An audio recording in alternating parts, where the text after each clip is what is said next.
Picture this. It is Monday morning. Your alarm is screaming like an angry goat. Your brain is hitting snooze with the enthusiasm of a tired sloth. And your motivation to get out of bed is somewhere between the missing sock in your laundry and Bigfoot. Why is it so hard to get moving? Why do some people leap out of bed like caffeinated squirrels, while the rest of us would rather join a witness protection program than face our emails? Welcome to Motivation Theories Explained in Just 10 Funny Minutes, where we will reveal the mysterious science of why humans do anything at all. Why sometimes we would rather eat ice cream and binge watch talking dogs on YouTube, and how you can finally unlock the motivational cheat codes for life without resorting to interpretive dance or questionable energy drinks. Motivation is basically the Wi Fi of human behavior. When you have it, everything connects, and when you do not, you are just staring at a loading screen, eating snacks, and wondering what went wrong. Scientists and psychologists have spent decades studying what actually gets us moving, whether it is studying for an exam, going to the gym, or finally cleaning out that closet where hopes, dreams, and three broken umbrellas go to die. Theories about motivation come in all shapes and sizes, from the ancient Greeks who thought everything was about pleasure and pain to your mom who just thought you were lazy. But do not worry. By the end of this video, you will know all the biggest theories, how to use them, and how to trick your own brain into being the productive legend it was always meant to be. Let us kick things off with one of the most famous theories of all time, Maslow's hierarchy of needs. You know the one. It is that pyramid you saw once in school, right next to a badly drawn diagram of the digestive system. According to Abraham Maslow, humans are basically walking pyramids of needs, starting at the bottom with survival stuff like food, water, sleep, and Wi Fi. Okay, maybe not Wi Fi, but you get the point. If you do not have these basic needs sorted, you will not care about anything else, not even your TikTok followers. Once you have survived, you climb the pyramid to the next level: safety. This is where you want a roof over your head, a steady job, and no sudden encounters with wild raccoons. Next up is love and belonging. Because as much as we act like lone wolves, we are actually pack animals who desperately want hugs, friends, or at least someone to like our memes. Higher still is esteem, where you crave respect, accomplishment, and that sweet feeling when someone says, "nice haircut." Finally, at the very top is self-actualization, which is just a fancy way of saying becoming your best self, writing that novel, running a marathon, or finally learning to juggle flaming pineapples. The takeaway? If you are stuck at the bottom of the pyramid, do not beat yourself up for not being super motivated to write symphonies or solve world hunger. Start by fixing your basics, then work your way up.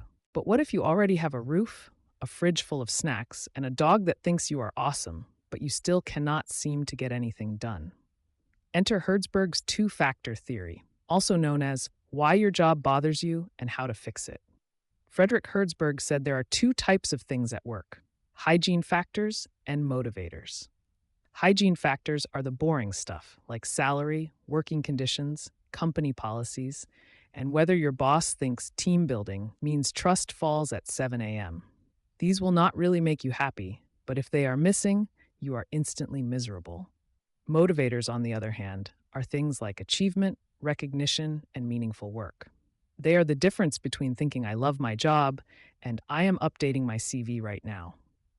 So if you want to motivate yourself or someone else, do not just fix the bad stuff, add more of the good stuff. And remember, free donuts are not a long-term solution, but being told you are doing a great job actually is something. Now let us talk about self-determination theory, which sounds complicated, but is actually the secret sauce to being motivated for more than 17 minutes. Desai and Ryan, who definitely sound like a pop duo but are actually psychologists, said that humans are powered by three core needs: autonomy, competence, and relatedness. Autonomy is feeling like you have a say in your own life, not just following orders from the world's most annoying GPS. Competence is believing you can actually do something well, like nailing a recipe or not crashing a unicycle. Relatedness is the need to connect, because even introverts secretly want to belong to a group, even if it is just a club for people who pretend they have read War and Peace. If you feel like your life or work is missing motivation, ask yourself, Do I get to make choices? Do I know what I am doing? And do I have people around me who care? Tweak those and watch your motivation level go from potato to superhero in training.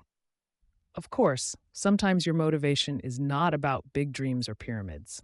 Sometimes it is just about getting off the couch and doing something, anything. That is where the expectancy theory comes in. Victor Vroom, who sounds like a race car driver but is actually another psychologist, said motivation is basically a math problem. Motivation equals expectancy times instrumentality times valence. Expectancy is, can I do this? Instrumentality is, will it actually work? Valence is, do I even want the thing at the end? If any of those is zero, your motivation crashes like a cheap drone. Want to motivate yourself? Make the task possible, make the reward real, and make sure you actually care about the outcome.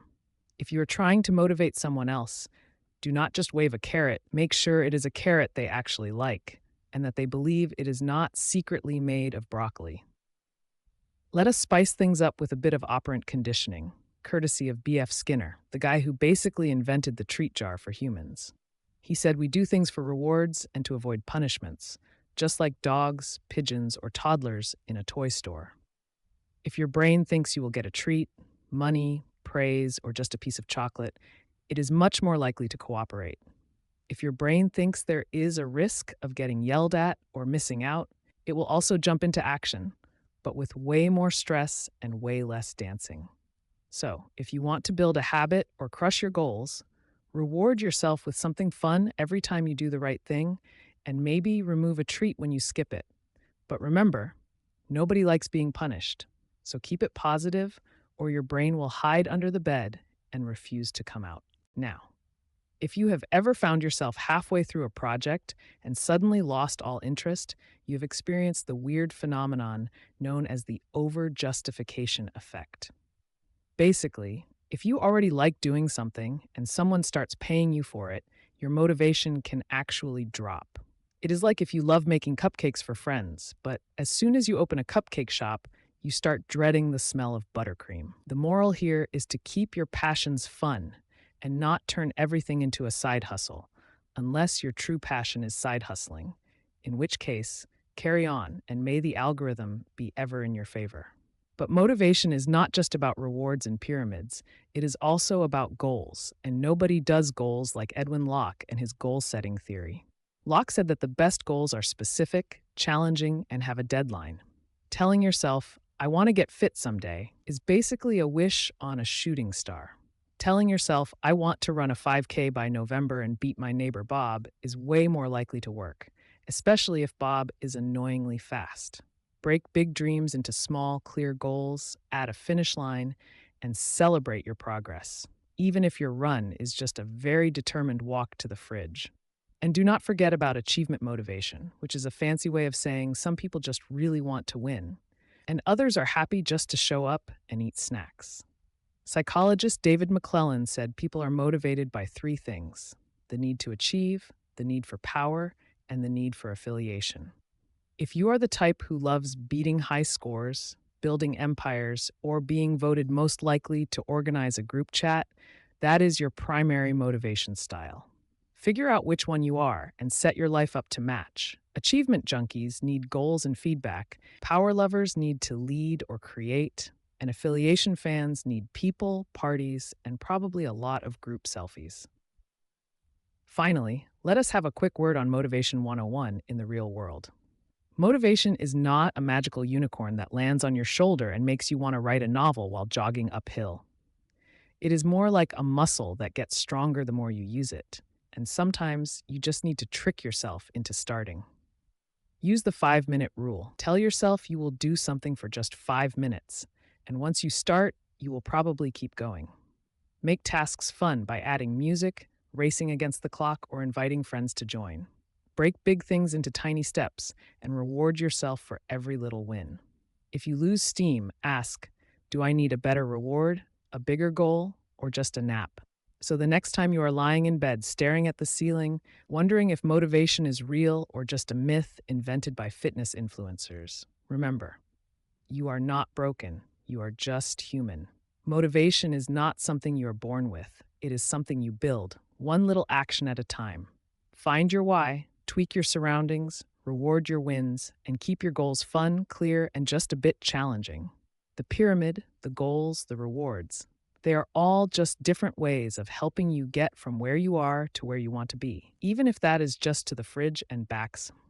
If you learned something, laughed a little, or at least felt slightly less alone in your motivational struggles, hit that subscribe button and join us at XQ, Quick Funny Explanations. Drop your funniest motivational fails or your top motivational hacks in the comments below, because nothing motivates like laughing together at how gloriously human we all are. Stay curious, stay motivated, and remember, even if all you do today is watch this video, that is one tiny win worth celebrating. See you next time for more fast, funny, and genius level knowledge at the speed of laughter.